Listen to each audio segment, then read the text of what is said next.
شرک کی شروعات کیسے ہوئی؟ نوح علیہ السلام کے زمانے میں بزرگوں کی شان میں غلو کرنے کی وجہ سے شرک کی شروعات ہوئی۔ اللہ تعالیٰ سورہ یونس آیت نمبر 19 میں بیان فرماتا ہے وَمَا كَانَ النَّاسُ إِلَّا أُمَّةً وَاحِدَةً فَاخْتَلَفُوا، کہ لوگ سب کے سب ایک ہی امت تھے، پھر انہوں نے اختلاف کیا۔ یعنی شروع میں سارے انسان ایک ہی دین پر تھے، ان سب کا دین ایک ہی تھا۔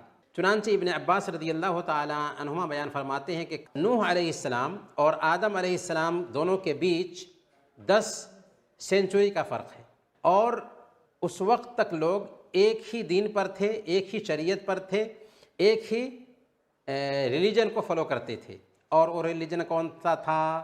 اسلام تھا۔ آدم علیہ السلام کا دین کون سا تھا؟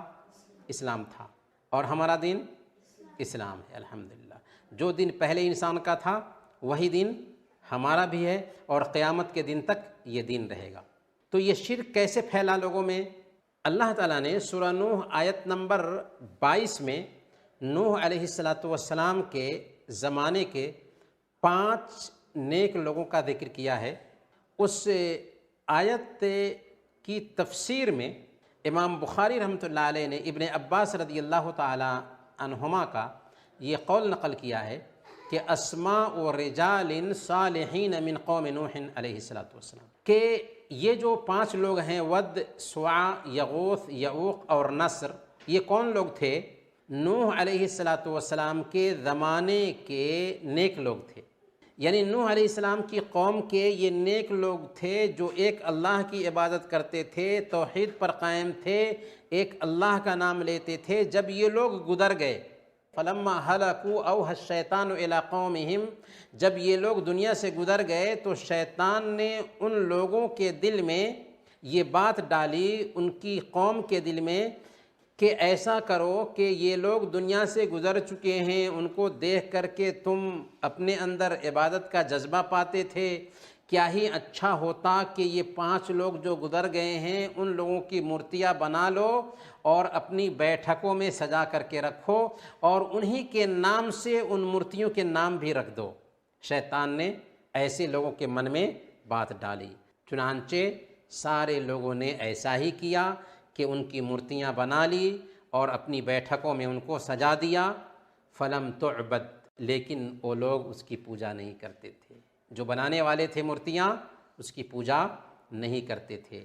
لیکن جب وہ بنانے والے دنیا سے گزر گئے اور علم میں کمی آئی تو شیطان نے آ کر کے ان کے جو بعد کے لوگ تھے، ان کی جو سنتان تھی، ان لوگوں کے من میں بات ڈالا کہ دیکھو تمہارے جو پروج تھے پریشانیوں میں، مصیبتوں میں ان مورتیوں کے پاس آتے تھے، ان سے مانگتے تھے، ان کو ملا کرتا تھا، تم بھی پریشانی میں، مصیبت میں ان مورتیوں سے مانگو، تم کو ملا کرے گا۔ چنانچہ ان لوگوں نے ان مورتیوں کی پوجا شروع کر دی۔ یہ کون لوگ تھے؟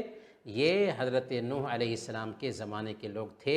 یہ پہلا وقت تھا جب کہ شرک شروع ہوا، اس سے پہلے شرک کا وجود دھرتی پر نہیں تھا۔ سب کے سب ایک دین پر تھے، ایک ہی دھرم کو فالو کرنے والے تھے، اور وہ دھرم تھا اسلام۔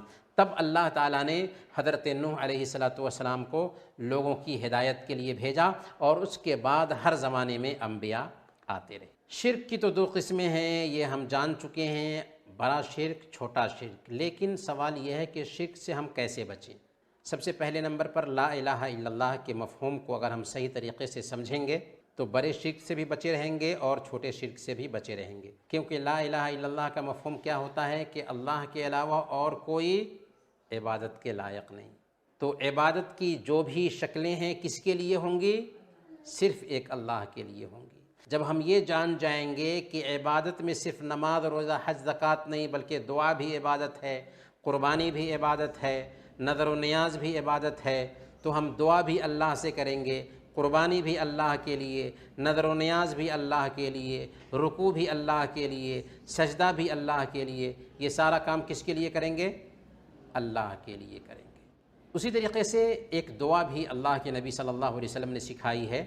دعا کیا ہے؟